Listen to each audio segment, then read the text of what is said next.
ଗଣନା ପୁସ୍ତକ 32 ପର୍ବ। ରୁବେନ ସନ୍ତାନଗଣର ଓ ଗାଦ ସନ୍ତାନଗଣର ଅନେକ ପଶୁପଲ ଥିଲା।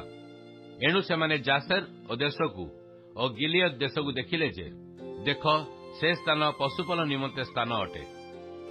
ଏଥିରେ ଗାଦର ସନ୍ତାନଗଣ ଓ ରୁବେନର ସନ୍ତାନଗଣ ଆସି ମୋସାଙ୍କୁ ଓ ଇଲିଆସ ଯାଜକକୁ ଓ ମଣ୍ଡଳୀର ଅଧ୍ୟକ୍ଷଗଣଙ୍କୁ କହିଲେ, ଅଟାରତ ଓ ଦିବୋନ ଓ ଜାସେର ଓ ନିମ୍ରା ଓ ହିସବୋନ ଓ ଇଲିଆଜ ଓ ସିବମା ଓ ନବ ବିଓନ, ଏଇ ଯେ ସବୁ ଦେଶକୁ ସଦାପ୍ରଭୁ ଇସ୍ରାଏଲ ମଣ୍ଡଳୀ ସମ୍ମୁଖରେ ପରାସ୍ତ କରିଅଛନ୍ତି, ତାହା ପଶୁପଲ ନିମନ୍ତେ ସ୍ଥାନ ଅଟେ।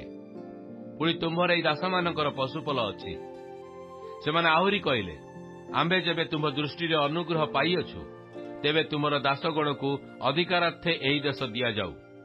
ଆମ୍ଭମାନଙ୍କୁ ଜର୍ଦ୍ଦନ ପାରିକି ନେଇଯାଅ ନାହିଁ। ଏଥିରେ ମୋଶା ଗାଦର ସନ୍ତାନଗଣକୁ ଓ ରୁବେନର ସନ୍ତାନଗଣକୁ କହିଲେ, ତୁମ୍ଭମାନଙ୍କର ଭାଇମାନେ ଯୁଦ୍ଧ କରିବାକୁ ଯିବେ, ଆଉ ତୁମେମାନେ କି ଏଠାରେ ବସି ରହିବ? ସଦାପ୍ରଭୁ ଇସ୍ରାଏଲ ସନ୍ତାନଗଣକୁ ଯେଉଁ ଦେଶ ଦେଇଅଛନ୍ତି, ପାର ହୋଇ ସେହି ଦେଶକୁ ଯିବା ପାଇଁ କି ହେତୁ ସେମାନଙ୍କ ମନକୁ ସାହସହୀନ କରୁଅଛ? ମୁଁ ତୁମ୍ଭର ପିତୃ ଲୋକମାନଙ୍କୁ କାଦେଶ ବର୍ଣ୍ଣେୟଠାରୁ ସେହି ଦେଶ ଦେଖିବାକୁ ପଠାଇବା ବେଳେ ସେମାନେ ଏହି ରୂପେ କରିଥିଲେ। କାରଣ ସେମାନେ ଇଷ୍ଟ୍ରୋଲ ଉପତ୍ୟକା ପର୍ଯ୍ୟନ୍ତ ଗମନ କରି ଦେଶ ଦେଖି ସଦାପ୍ରଭୁଙ୍କ ଦତ୍ତ ଦେଶକୁ ଯିବା ପାଇଁ ଇସ୍ରାଏଲ ସନ୍ତାନଗଣର ମନକୁ ସାହସହୀନ କଲେ। ଏ ନିମନ୍ତେ ସେହିଦିନ ସଦାପ୍ରଭୁଙ୍କ କ୍ରୋଧ ପ୍ରଜ୍ୱଳିତ ହେଲା।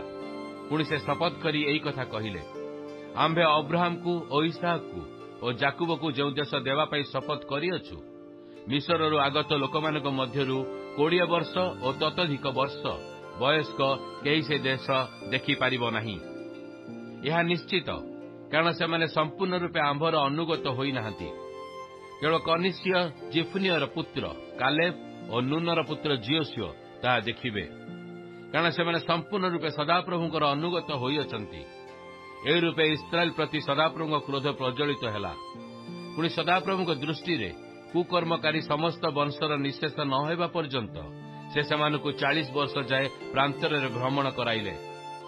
ଏବେ ଦେଖ, ପାପିଷ୍ଟ ଲୋକମାନଙ୍କର ବଂଶ, ତୁମ୍ଭେମାନେ ଇସ୍ରାଏଲ ପ୍ରତି ସଦାପ୍ରଭୁଙ୍କ ପ୍ରଚଣ୍ଡ କ୍ରୋଧ ଆହୁରି ବଢ଼ାଇବା ନିମନ୍ତେ ଆପଣା ଆପଣା ପିତୃଗଣର ସ୍ଥାନରେ ଉଠିଅଛ। କାରଣ ଯେବେ ତୁମେ ଏହି ରୂପେ ତାହାଙ୍କର ପଶ୍ଚାତଗମନରୁ ବିମୁଖ ହେବ, ତେବେ ସେ ପୁନର୍ବାର ଇସ୍ରାଏଲକୁ ପ୍ରାନ୍ତରରେ ପରିତ୍ୟାଗ କରିବେ। ତହିଁରେ ତୁମେମାନେ ଏହି ସକଳ ଲୋକଙ୍କୁ ବିନଷ୍ଟ କରାଇବ। ଏଥିରେ ସେମାନେ ତାଙ୍କ ନିକଟ ଆସି କହିଲେ, ଆମ୍ଭେମାନେ ଏହି ସ୍ଥାନରେ ଆପଣା ଆପଣା ପଶୁମାନଙ୍କ ନିମନ୍ତେ ମେଷଶାଳା ଓ ଆପଣା ଆପଣା ବାଳକମାନଙ୍କ ନିମନ୍ତେ ନଗର ନିର୍ମାଣ କରିବା। ମାତ୍ର ଆମ୍ଭେମାନେ ନିଜେ ଇସ୍ରାଏଲ ସନ୍ତାନଗଣକୁ ସେମାନଙ୍କ ସ୍ଥାନକୁ ନ ଆଣିବା ପର୍ଯ୍ୟନ୍ତ ସସଜ୍ଜ ହୋଇ ସେମାନଙ୍କ ଆଗେ ଆଗେ ଗମନ କରିବୁ। କେବଳ ଆମ୍ଭମାନଙ୍କ ବାଳକମାନେ ଦେଶ ନିବାସୀମାନଙ୍କ ସକାଶୁ ପ୍ରାଚୀର ବେଷ୍ଟିତ ନଗରରେ ବାସ କରିବେ। ଇସ୍ରାଏଲ ସନ୍ତାନଗଣର ପ୍ରତ୍ୟେକ ଲୋକ ଆପଣା ଆପଣା ଅଧିକାର ନ ପାଇବା ପର୍ଯ୍ୟନ୍ତ ଆମ୍ଭେମାନେ ଆପଣା ଆପଣା ଗୃହକୁ ଫେରି ଆସିବୁ ନାହିଁ। ମାତ୍ର ଆମ୍ଭେମାନେ ଜର୍ଦ୍ଦନର ଆରପାରିରେ ଓ ତହିଁର ଆଗରେ ସେମାନଙ୍କ ସହିତ ଅଧିକାର ଗ୍ରହଣ କରିବୁ ନାହିଁ, କାରଣ ଜର୍ଦ୍ଦନର ଏହି ପାରିରେ ଆମ୍ଭମାନଙ୍କର ଅଧିକାର ପଡ଼ିଅଛି। ଏଥିରେ ମୋଶା ସେମାନଙ୍କୁ କହିଲେ, ତୁମେମାନେ ଯେବେ ଏହି କର୍ମ କର, ଯେବେ ସସଜ୍ଜ ହୋଇ ସଦାପ୍ରଭୁଙ୍କ ସମ୍ମୁଖରେ ଯୁଦ୍ଧ କରିବାକୁ ଗମନ କର, ପୁଣି ସେ ପର୍ଯ୍ୟନ୍ତ ଆପଣା ଶତ୍ରୁଗଣକୁ ଆପଣା ଆଗରୁ ତଡ଼ି ନ ଦିଅନ୍ତି ଓ ଦେଶ ସଦାପ୍ରଭୁଙ୍କ ଆଗରେ ବଶୀଭୂତ ନ ହୁଏ, ସେ ପର୍ଯ୍ୟନ୍ତ ତୁମ୍ଭମାନଙ୍କର ପ୍ରତ୍ୟେକ ସସଜ୍ଜ ଲୋକ ଯେବେ ସଦାପ୍ରଭୁଙ୍କ ସମ୍ମୁଖରେ ଜର୍ଦ୍ଦନ ପାର ହୁଅ, ତେବେ ତହିଁ ଉତ୍ତାରେ ତୁମେମାନେ ଫେରିଆସିଲେ ସଦାପ୍ରଭୁଙ୍କ ନିକଟରେ ଓ ଇସ୍ରାଏଲ ନିକଟରେ ନିର୍ଦ୍ଦୋଷ ହେବ। ଆଉ ସେହି ଦେଶ ସଦାପ୍ରଭୁଙ୍କ ସମ୍ମୁଖରେ ତୁମ୍ଭମାନଙ୍କର ଅଧିକାର ହେବ। ମାତ୍ର ତୁମେମାନେ ଯେବେ ସେ ରୂପେ ନ କର, ତେବେ ଦେଖ, ତୁମେମାନେ ସଦାପ୍ରଭୁଙ୍କ ନିକଟରେ ପାପୀ ହେବ। ପୁଣି ତୁମମାନଙ୍କର ପାପ ଯେ ତୁମ୍ଭମାନଙ୍କୁ ଧରିବ, ଏହା ନିଶ୍ଚିତ ଜାଣ। ତୁମେମାନେ ଆପଣା ଆପଣା ବାଳକମାନଙ୍କ ପାଇଁ ନଗର ଓ ମେଷମାନଙ୍କ ପାଇଁ ଶାଳା ନିର୍ମାଣ କର, ଆଉ ଆପଣାମାନଙ୍କ ମୁଖରୁ ନିର୍ଗତ ବାକ୍ୟ ପ୍ରମାଣେ କର୍ମ କର। ତେବେ ଗାଦ ସନ୍ତାନଗଣ ଓ ରୁବେନ ସନ୍ତାନଗଣ ମୋଶାଙ୍କୁ କହିଲେ, ଆମ୍ଭମାନଙ୍କର ପ୍ରଭୁ ଯାହା ଆଜ୍ଞା କଲେ ତଦନୁସାରେ ତୁମ୍ଭର ଦାସମାନେ କର୍ମ କରିବେ। ଆମ୍ଭମାନଙ୍କର ବାଳକ, ସ୍ତ୍ରୀପଲ ଓ ପଶୁ ସକଳ ଗିଲିୟଦର ନଗରମାନଙ୍କରେ ରହିବେ। ମାତ୍ର ଆମ୍ଭମାନଙ୍କର ପ୍ରଭୁଙ୍କ ବାକ୍ୟାନୁସାରେ ତୁମ୍ଭର ଦାସମାନେ ପ୍ରତ୍ୟେକ ସସଜ୍ଜ ହୋଇ ଯୁଦ୍ଧ କରିବାକୁ ପାର ହୋଇଯିବେ। ତୁ ମୋଶା ସେମାନଙ୍କ ବିଷୟରେ ଇଲିଆସର ଯାଜକକୁ ଓ ନୁନର ପୁତ୍ର ଝିଓସିଓକୁ ଓ ଇସ୍ରାଏଲ ସନ୍ତାନଗଣର ବଂଶୀୟ ପିତୃଗୃହର ପ୍ରଧାନମାନଙ୍କୁ ଆଜ୍ଞା ଦେଲେ। ପୁଣି ମୂଷା ସେମାନଙ୍କୁ କହିଲେ, ଗାଦ ସନ୍ତାନଗଣର ଓ ରୁବେନ ସନ୍ତାନଗଣର ଯୁଦ୍ଧାର୍ଥେ ସସଜ୍ଜ ପ୍ରତ୍ୟେକ ଲୋକ ଯେବେ ତୁମ୍ଭମାନଙ୍କ ସହିତ ସଦାପ୍ରଭୁଙ୍କ ସମ୍ମୁଖରେ ଜର୍ଦ୍ଦନ ପାର ହେବେ ଓ ତୁମ୍ଭ ସମ୍ମୁଖରେ ଦେଶ ବଶୀଭୂତ ହେବ, ତେବେ ତୁମେମାନେ ଅଧିକାରାର୍ଥେ ସେମାନଙ୍କୁ ଗିଲିୟଦ ଦେଶ ଦେବ। ମାତ୍ର ଯେବେ ସେ ସସଜ୍ଜ ହୋଇ ତୁମ୍ଭମାନଙ୍କ ସହିତ ପାର ନ ହେବେ, ତେବେ ସେମାନେ ତୁମ୍ଭମାନଙ୍କ ମଧ୍ୟରେ କିଣାଣ ଦେଶରେ ଅଧିକାର ପାଇବେ।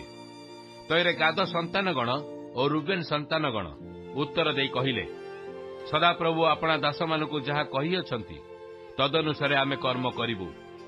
ଆମେମାନେ ସସଜ୍ଜ ହୋଇ ସଦାପ୍ରଭୁଙ୍କ ସମ୍ମୁଖରେ ପାର ହୋଇ କିଣାଣ ଦେଶକୁ ଯିବୁ।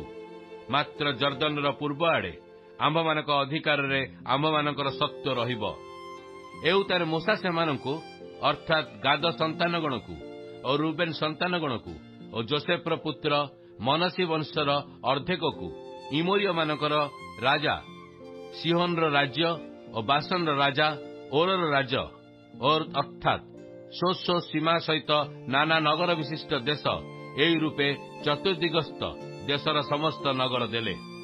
ତଇରେ ଗାଦ ସନ୍ତାନଗଣର ଦିବୋନ ଓ ଅଟାରୋତ ଓ ଅରାୟାର ଓ ଅଟାରୋତ ସେଫୋନ ଓ ଜାସେରର ଜଗହିବିର ଓ ବୈତନିମ୍ରା ଓ ବୈଥାରନ ନାମକ ପ୍ରାଚୀର ବେଷ୍ଟିତ ନଗର ମେଷଶାଳା ନିର୍ମାଣ କଲେ।